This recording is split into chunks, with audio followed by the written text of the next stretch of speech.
Hello, I'm Brad Stubbe, Sheriff of Manatee County, and welcome to Sheriff's Patrol. And I'm Dave Bristow. Coming up on today's show in Sheriff's Patrol, we'll show you how our bomb squad handles some scary situations. And in our crime prevention segment, we'll have some tips for gun owners. But first on Sheriff's Patrol, video cameras are becoming more and more prevalent in crime fighting. Here's more from Sheriff Patrol's Randy Warren. Dave, nowadays, you'd never know who's watching. From security cameras at department stores, to traffic cams at intersections, to that guy sitting next to you in a restaurant with his camera phone. When a crime takes place, there's a good chance somebody's either got a picture or some video. For all the obvious reasons, law enforcement love cameras.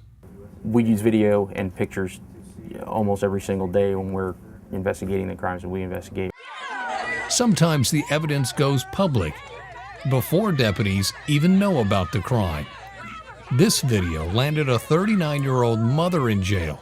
She egged on a fight between her daughter and another high school student. The entire fight on Sneed Island was captured by several camera phones and posted on YouTube. The fact is if we catch you on camera at some point on that time frame when you committed the crime, there's a strong likelihood we know who you are, we're going to be able to find you, and we're going to be able to get you arrested for the crime that you committed just because of you forgot that there's video cameras somewhere. That's especially true with robberies. People are caught on surveillance video everywhere. This one at Peggy's Bar. You'll see here as they come into frame, The bad guys either don't think the cameras are turned on, they look right at the camera. or maybe they just don't care. They were pretty intent. They were going in to rob it, and they went in at gunpoint. They entered the business that way. Positive IDs are made from the video and suspects are arrested. Convenience stores, banks, residential security systems. Now, when detectives get a case, usually the first thing they want to know is there surveillance video, and let's canvass the businesses around the surrounding area where the incident occurred to see if there is any surveillance video of anything. Recently, we posted this video on YouTube and it went viral.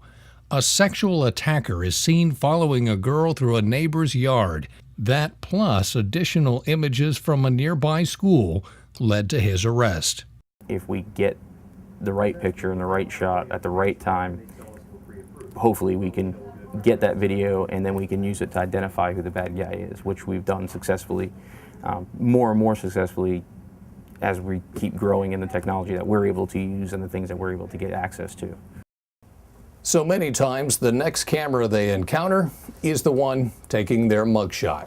More and more photographic and video evidence is holding up in court, so detectives are closing cases faster and often getting more convictions.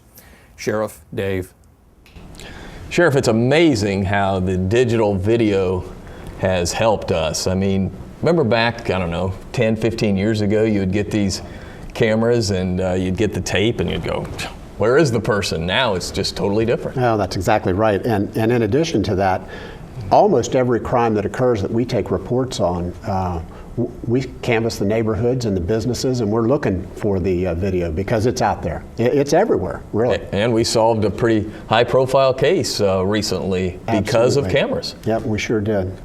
And our Special Investigations Division uses video in many of their undercover operations. Recently, detectives worked a case of prostitution that, believe it or not, started on Craigslist.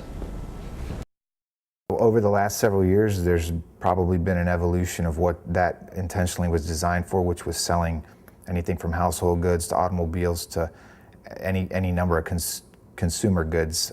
There's a certain segment of the population that now uses that for more nefarious activities such as prostitution. This is my bedroom and my closet, you know, it's a walk-in. I'm loving it. And if you guys need it, here's the bathroom. Okay. Generally, we'll receive a citizen's tip because a lot of times what happens is the men and women involved in the prostitution aspect of this are independent contractors, and a lot of times they'll use their houses as places of business. So what happens is neighbors notice an uptick in activity at a specific house. That will prompt the call. From that point, it comes to our division. We'll usually initiate a surveillance, start watching the house.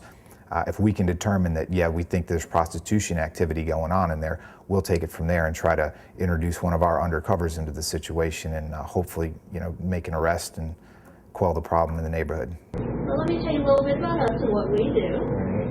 We like to have fun. This one was a little bit different because what we did was we basically did a hotel room sting where we had, over the course of several weeks, the detectives cultivated relationships with these particular individuals via email and text message and phone call. We had made arrangements for them to meet us at a hotel room that, as you can see, we had wired for video and sound. Okay, and we charge extra for that. How much? It's $200 per girl. Oh, okay, so another 400? This particular instance that we're watching here is 2 females that one of our undercover detectives arranged to meet in the hotel room. They basically show up to the hotel room thinking he's just a regular customer, and then obviously, he's not. Once he gets the good deal for prostitution, we move in and make the arrest. Hi. Hello, ladies. By the door.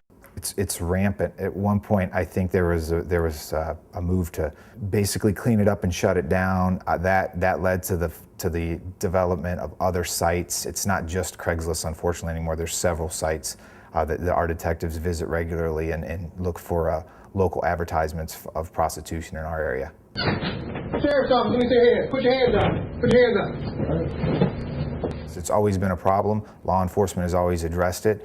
We're going to evolve just as they evolve. We're not necessarily only on the streets anymore. Now we're moving it into internet, emailing back and forth, and we're going to take it whichever direction we need to make sure we can combat the problem. Sheriff, I know this is something that's near and dear to your heart because you spent several years working undercover operations. I did. People would find it hard to believe I used to have long hair and a beard. But, as far back as 10 and 15 years ago, we used to do the prostitution stings down on 14th Street. And we'd put our undercover girls out there. And right on 14th Street, we'd have our van and we'd video and audio. And that makes great cases for us. And now we've gotten to Craigslist. So, that's how it's evolved. And, unfortunately, Craigslist can be used, obviously, by honest people, and it is every day. But unfortunately, the criminal element slips in there quite a bit, really. They do. And our folks, as talked about in the piece, they're going to keep up. And we'll be back with more Sheriff's Patrol right after this. Tell your children never to touch a gun, even if they think it's a toy. This is a crime prevention alert. Home burglaries can be prevented by following these simple tips. Always lock your windows and doors. Keep areas around your property well lit. If you see unusual or suspicious activity, report it. And never open a door to someone you don't know. For more information, contact our crime prevention section or visit us online at manateesheriff.com.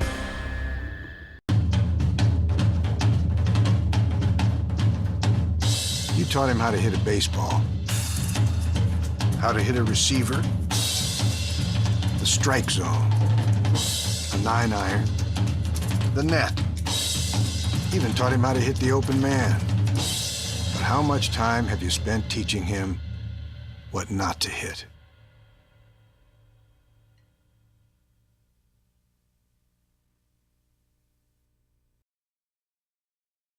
Emergencies happen within seconds. Often the outcome is tragic and notification can take hours. That's exactly what happened when my daughter Tiffany died in an accident. It was over 6 hours before we received the horrible news.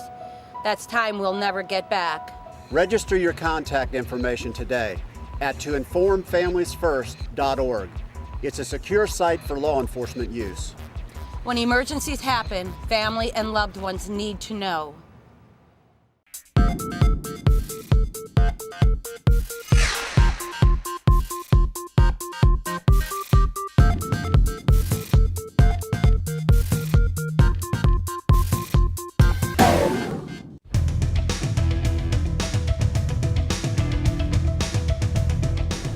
Welcome back, everyone, to Sheriff's Patrol, along with Manatee County Sheriff Brad Stubbe. I'm Dave Bristow. Everyone knows the Second Amendment of the United States Constitution says citizens have the right to bear arms. However, if you do own a gun, there are certain safety measures that need to be followed. We have more from crime prevention specialist Don Stroup.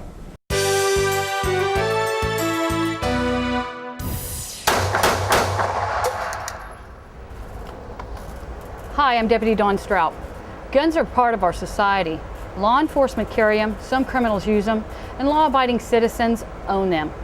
So I think it's important that we teach our children how to be safe with guns. 25% of all gun-related offenses in Manatee County involved a child under the age of 18.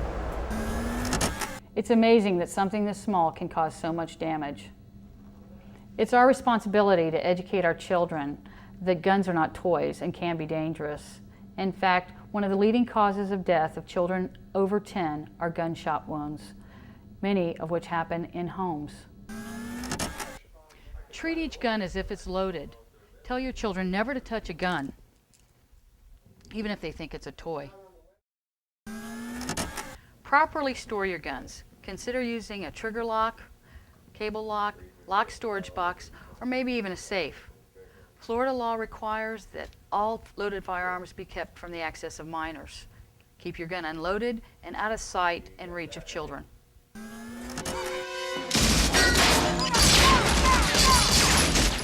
Talk to your children about movies, television, or current events. Even if you don't own a gun, people around you do. Neighbors, friends, and other family members. So, let's recap. Number 1, guns are not toys. Whether it looks real or not, it's not worth hurting yourself or others. Number 2, never touch a gun. Many accidental shootings have occurred as a result of mishandling a firearm. Number 3, lock, lock, lock. Keeping that gun locked not only prevents possible injury or death, but it will also prevent additional violent crimes. And number 4, keep the communications going. Never miss the opportunity to talk to your children about personal conflicts or other current events. Life is precious and can't be taken for granted, and neither can these crime prevention tips. I hope this information's been helpful to you. I'm Deputy Dawn Strout.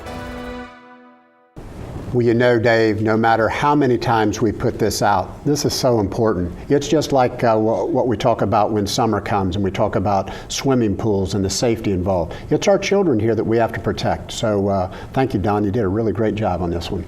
All right, turning to news from the Sheriff's Office, our deputies of the month are Christopher DeLuca and Sergeant Christopher D'Agostino.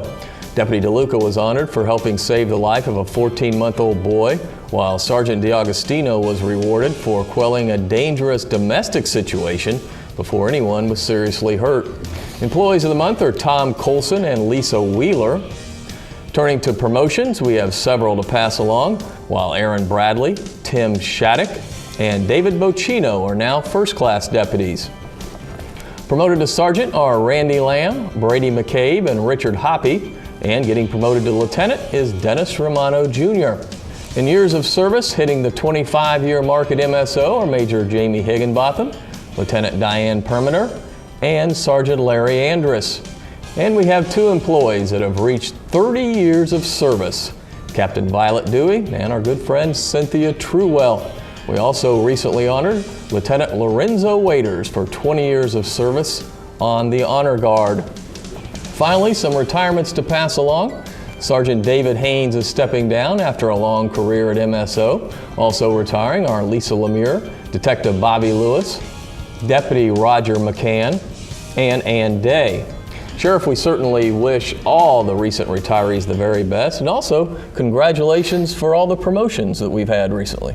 You know, we have had a large number of people actually retire since I've been sheriff, and it's great to see these folks reach the end of their career, and we always wish them the best. And sometimes we see a lot of these folks that come back too, because they become bored after 6 months of retirement. That's right, 6 months a year, they don't know what to do around the house. That's right. The jobs kind of dry up.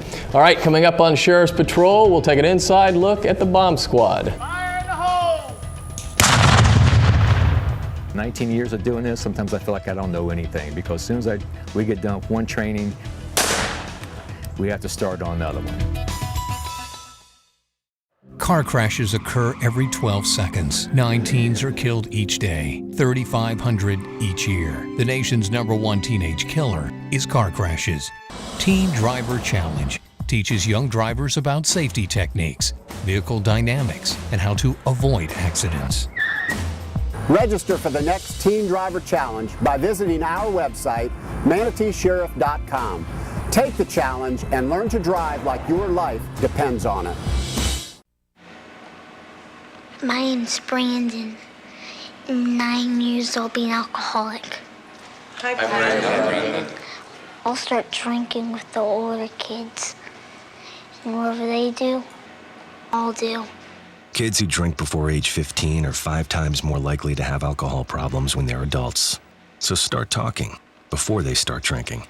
I know it'll start with alcohol. I'm just not sure how it's gonna end.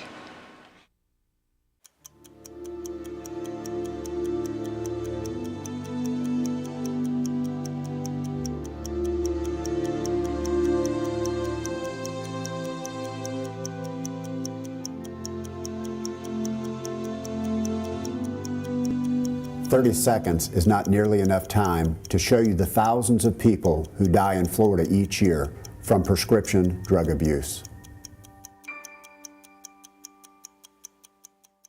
I wanted to be cool, I guess. Selling drugs, robbing, it's crazy. There's a real good chance you're gonna lose your life.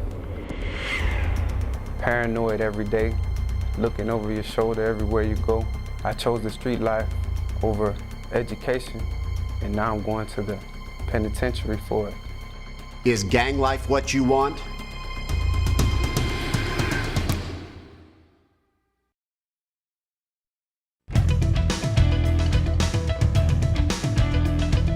Welcome back, everyone, to Sheriff's Patrol. The Sheriff's Office has numerous special teams with members highly trained in their specific area.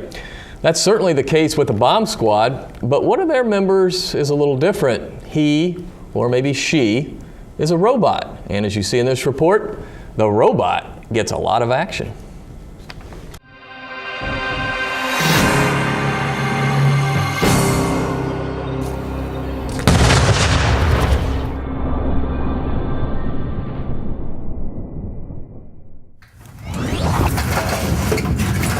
Basically, the bomb squad was started in 1984, 1 bomb tech, and then from there it ventured out where now we have six bomb techs. Basically, we're just responsible for rendering safe, first of all, finding out if it is an explosive device, or if it's whether it's a bottle acid bomb some kids left behind, or it's a military ordnance that somebody has passed away and is left for the family to find, or pipe bombs or anything else. And then, of course, we're also respond to things, or trained to respond to things we hope never happen, which would be suicide bombers and vehicle bombs and so forth.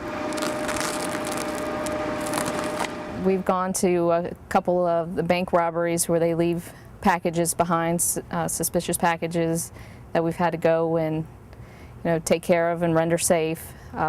We go as getting the information mostly from Lieutenant Sammons. He gets us prepped for it, and then when we get there, we just all work as a team, and we kind of go with what we know, and everybody kind of has a job, and we all fit together and get it done. I've been doing this for 19 years, and since 9/11, the whole responsibility of the bomb squad has just gone in so many different directions, because we cover water-based now.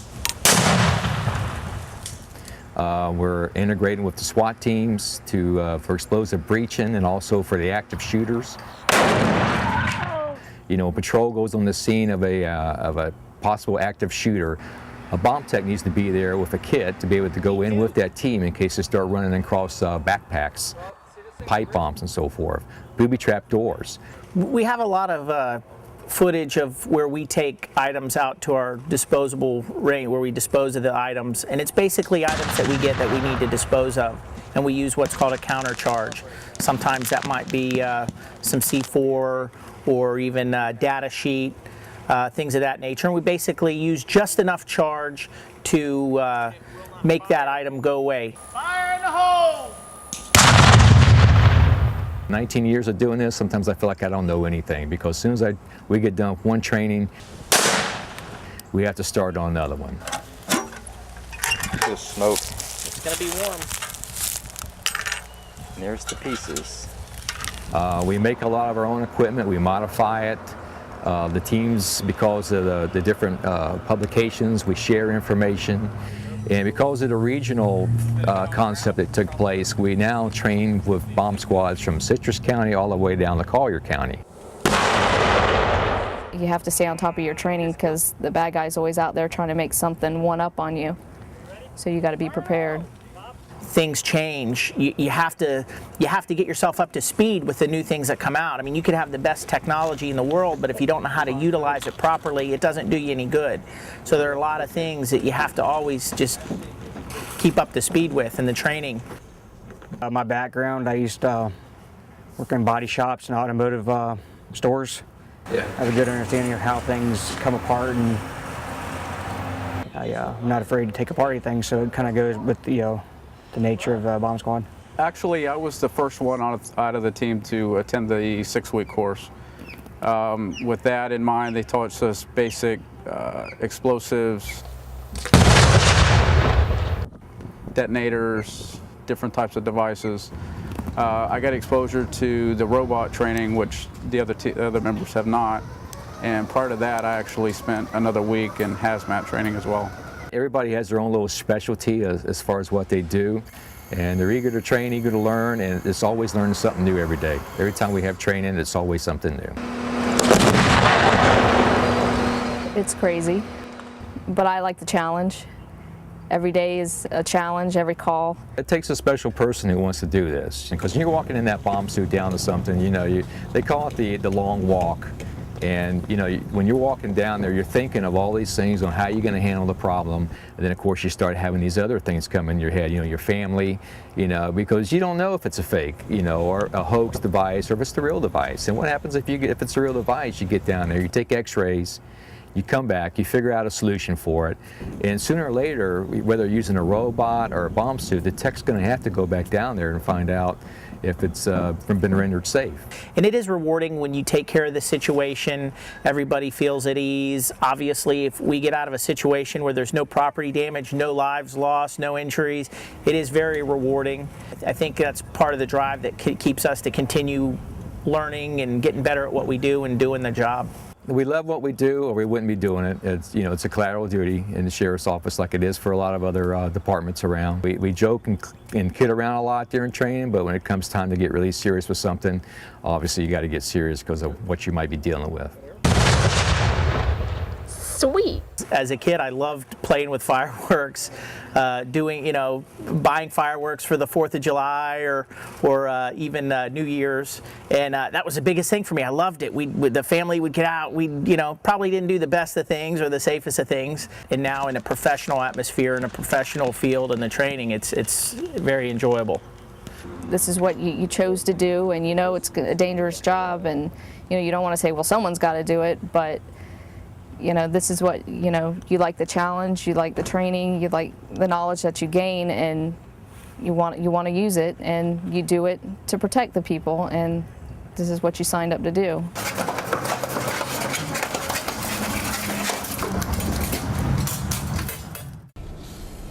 This is really exciting, but maybe, Dave, what we ought to do here is we ought to have the viewing audience send us in some names for this robot. Let's get this thing named. I think that's a good idea, because I was talking to Lieutenant Sammons and I said, okay, Gary, what's the name of our robot? I forgot. Well, he doesn't have a name, or she doesn't have a name, or it doesn't have a name. I don't know. So yeah, I think that'd be a great idea. Yeah. Call us, email us. There you go. Email us. That'd be great. Okay, Sheriff, we have a story on our deputy who doubles as an author. You remember Deputy Andrew Jacobus. Well, he recently finished his second novel in the Unknown Guardian series. The second book's title is His Battle from Within, and we recently sat down and talked with Andrew about his writing career. What I'm hoping is this is going to be a series of 3 books. We got the first one. This one leads right off from the first one, goes into more detail about what's happening in the story. And then after this one, there's going to be a third one, which I just started like last week. So that one will continue where this one left off. And I'm really excited about this one because as I kept going, it was just one thing after the other. So I'm really excited to get it out for people to read what's going on next and continuing in the stories. Okay, Sheriff, to find out more about Andrew's books, you can go to his website, and that's www.andrewjacobus.com. That's JACOBUS. And it's, again, whenever we had him on before, and I was amazed, and I remain amazed. He's finished his second novel. Incredible. I read his first one, and I told him I was looking forward to the second one. I don't think any of us really have an opportunity yet to read it, but he's a talented guy, and I told him, you're writing books. There should be no mistakes at all in your report writing. Absolutely right. He's a good kid. Okay, finally on Sheriff's Patrol, prescription drug abuse continues to be a major problem. To help get the drugs off the streets, the Sheriff's Office is now offering Project Drug Drop 7 days a week, 24 hours a day. Any unused or expired prescription drugs, if you have them, just bring them into the Sheriff's Office main headquarters at 600 301 Boulevard West, Bradenton. That's right across from the DeSoto Square Mall. And Sheriff, we have had a lot of people that have gotten in on this. It's amazing. I get a couple calls a week just asking me, now, what do I do? What do I do? We fill that thing up quite a bit. It's a great service to the community. In fact, when we opened that box up early January, I was the first one to put my prescription drugs in there. A lot of us have surgeries that are done, and they give you these painkillers, and you use maybe one or two of them, and then they just sit in your medicine cabinet. So this is a great opportunity. In fact, after the first month, 90 pounds of drugs is what we took out of there, 90 pounds. Wow. If you need more information on Project Drug Drop or any other program at the Sheriff's Office, visit our website at www.manateesheriff.com. You can also follow us on Facebook and Twitter. And don't forget to sign up for Linking Communities to get updates on MSO activities. And one more reminder, don't forget to email us or call us if you have a name for our Bomb Squad robot. We need to name that robot. Hope you enjoyed the show. For Sheriff Brad Stubbe, I'm Dave Bristow. So long, everyone.